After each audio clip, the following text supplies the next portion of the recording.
Hi, உங்கள் எல்லாத்தையும் வணக்கம். நான் உங்கள் முத்துப்பிரகாசம் பேசுகிறேன். நான் இன்றைக்கி பேசுகிற டாபிக் பேர் எதை பற்றி பேசப்பட்டிருக்கு. உலகில் அனைவராலும் வெறுக்கப்பட்ட யூத மக்கள் காரணம் என்ன, அதை பற்றி தான் நம்ம பார்க்க போகிறோம்.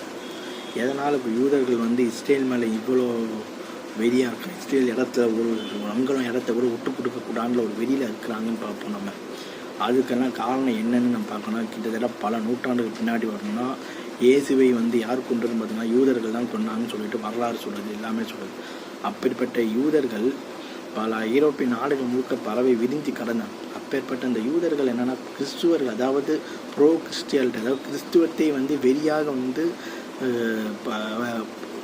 மதிக்கக்கூடிய வெறியாக வணங்கக்கூடியவர்கள் என்ன பண்ணாங்க, யூதர்களை இயேசுநாதர் தான் இவங்களை கொண்டாங்க, அவங்க ஒரு கெட்டவங்க, ஒரு சாத்தானின் பிள்ளைகள் சொல்லிட்டு ரொம்ப ஒரு இதெல்லாம் சொல்லி யூதர்களை கொலை செய்ய ஆரம்பித்தாங்க. இதனால் யூத இனத்தை ஐரோப்பிய நாடுகளில் இருக்கக்கூடிய எல்லாமே என்னென்னா கிறிஸ்டியாலிட்டி அதிகமாக ஸ்ப்ரெட் ஆக ஆரம்பிச்சிது. அப்படி ஸ்ப்ரெட் ஆகி என்ன ஆச்சுன்னு பார்த்தீங்கன்னா எல்லாரும் என்ன பண்ணிட்டாங்க, கிறிஸ்டியாலிட்டியோட போயிட்டாங்க. யூதர்கள்னால் மாறாமல் அப்படியே அப்பேற்பட்ட யூதர்கள் தாக்குதல் நடத்தப்பட்டு உலகம் முழுக்க அடித்து விரட்டப்பட்டார்கள். அதுக்கப்புறம் பல நூற்றாண்டு கழிச்சு பார்த்தோன்னா உலக 20ஆம் நூற்றாண்டில் ஜெர்மனில் கிட்டத்தட்ட அவ்வளோ லட்சம் யூதர்களை கொண்டாருன்னு சொல்லுவாங்க. ஹிட்லர் 60 லட்சம் யூதர்களை கொண்டார்.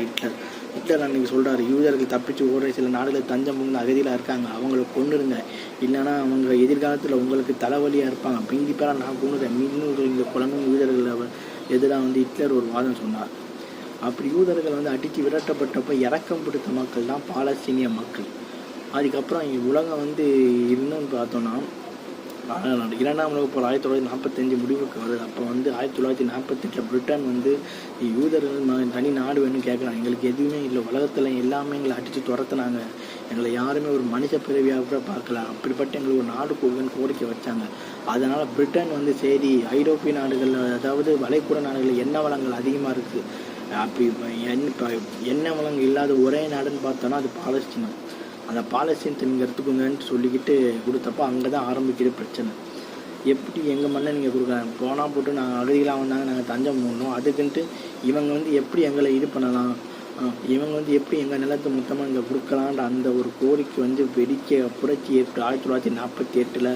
அதுக்கப்புறம் நான் சொன்னேன் 1963, 67, 67 அதாவது எகிப்து, ஜோர்டான், லெபனான், குவைத், அரேபிய நாடுகள் எல்லாமே படையெடுத்தாங்க. நம்ம இஸ்ரேல் மீது நாடு அறிவித்து பல ஆண்டுகள் கழிச்சா அந்த 5 பேருமே அவங்களோட மொசாட் என்கிற உளவுத்துறையோட உதவியால் அவங்க ஒரே 5 நாடுகளும் ஒரே நாள் அடித்து துரத்தி விட்டாங்க. அவங்க பக்கம் கிட்டத்தட்ட 1000-2000 மேலே செத்து போனாங்க 5 நாட்டையும் சேர்த்து. ஸோ இவங்க பக்கம் சேர்த்து வெறும் 400 பேர். அந்த அளவுக்கு அவங்களுடைய இராணுவ வலிமை மிக கட்டுக்கோப்பாக வச்சுருக்காங்க இஸ்ரேல் இராணுவம். எதனால் அவங்க அடிப்பட்டாங்கன்னா பல இதுகள், அதாவது யூதர்களை அழித்தவங்களை கொலை செய்ய உருவாக்கப்பட்டதான் அந்த மொசாட். அந்த மொசாடுடைய வேலை என்னன்னா 1902ஆம் உலகப் போரில் யூதர்கள் சித்திரவதை பண்ணி கொண்டவங்களை பழி வாங்குறது தான் அவங்க நோக்கமே. அதாவது இடியாமீன் நம்ம கேள்விப்பட்டிருப்போம். இடியாமீனை கூட இடியாமீன் மாதிரி வேஷம் போட்டு இது பண்ணி அதுக்கப்புறம் ஆளை வச்சு தான் கொண்டாங்கன்னு சொல்லுவாங்க இந்த மொசாட். அப்பேற்பட்ட ஷார்ப்பான அந்த ஒரு அமைப்பு தான் இந்த உளவுத்துறை மொசாட். இதையும் மீறி அமாசன் நாங்கள் அட்டாக் ஆரம்பிச்சிருக்காங்கன்னா உண்மையிலே இது மொசாடுடைய தோல்வின்னு போன வீடியோன்னு சொன்னால் இந்த வீடியோன்னு சொல்லக்கூடாது. இந்த யூத இனம், அதாவது அந்த பாலஸ்தீன மண்ணில் எங்களுடைய புராணங்கள் சொல்லுது, நாங்கள் மறுபடியும் அங்கே அமோசன் ஏதோ சொல்லுவாங்க, அந்த புராணங்கள் சொல்லுது. ஸோ அதனால் நாங்கள் மறுபடியும் வருவோம்னு சொல்லுவாங்க. அந்த மோசஸ் மறுபடியும் இந்த நாட்டுக்கு தான் நீங்கள் வருவாங்கன்னு சொல்லுது. அதாவது யூதர்கள், கிறிஸ்துவர்கள், அதாவது இஸ்லாமிய 3 பேருடைய புனிதமானதில் அங்கே இருக்கிறனால இந்த 3 பேரும் அதை விட்டு தராமல் இன்று வரை போராட்டம் பண்ணிக்கிட்டே இருக்காங்க. உலகம் முழுக்க அடி வாங்கின ஒரு இனம்னு பார்த்தீங்கன்னா யூத இனம். அந்த யூத இனம் ஏன் தனக்குன்னு ஒரு நாட்டான ஒரு இன்ச்சை கூட அவங்களுக்கு தர மாட்டேங்கிறாங்க. அவங்களில் ஒருத்தர் செத்து போனால் இங்கே 100 பேரை கொள்வாங்கன்னா அந்த அளவுக்கு அவங்க வெறியாக இருக்கிறாங்கன்னா உலகம் முழுக்க அடி வாங்கி மிதிப்பட்ட ஒரு இனன்றதுனால அவங்க இன்னும் அப்படியே அந்த வெறியோடையும் இந்த இரக்கமற்ற குணங்களோடையும் இத்தனை பாலஸ்தீன அப்பாவி பிஞ்சு குழந்தைங்களை கொண்டு இருக்காங்கன்னு வரலாறு சொல்லுது. ஸோ எது எப்படி நடக்க போகுதுன்னு தெரியல. இதுவும் கடந்து போகணும். பாலஸ்தீன மக்களும் அமைதியாகணும், இஸ்ரேலிய மக்களும் அமைதியாகணும்னு சொல்லி என் வீடியோவை நான் முடிச்சுக்கிறேன். உங்களிடம் விடைபெறுவது உங்கள் முத்துப்பிரகாசம். பாய் பாய்.